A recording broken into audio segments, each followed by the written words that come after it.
Βγάλε τέτα τον Φετφατζίδη με τον Αμπάρη. Κοντρόλ και κεραυνό στον ουρανό των δικτύων της Λάρισσας για το 6-0. Ο Ολυμπιακός επιτυχάνει την ευρύτερη νίκη του στο Καραϊσκάκης και γενικά στο πρωτάθλημα.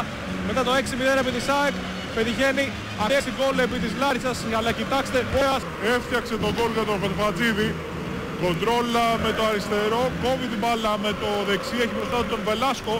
Και εκεί που νομίζουν όλοι θα πάει προς τα έξω, ανάμεσα σε Νταμπίζα και Βελάσκο βρίσκει τον Φετφατζίδη, ένα κοντρόλ και δυνατό σουτ με το αριστερό για το 6-0.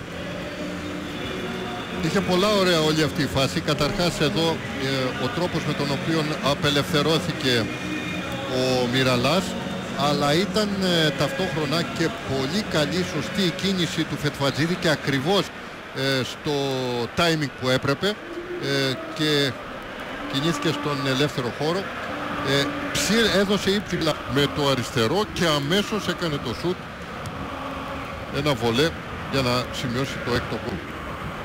Ωραίο γκολ και όπως μας ενημερώνουν για να ευχαριστώ στο Μιραλάς για αυτό το γκολ, καθώς το έδωσε έτοιμο το γκολ με τον Στράτο, σηκώθηκε η μπάλα στον αέρα και ήταν πρώτο έργο του. Πάντως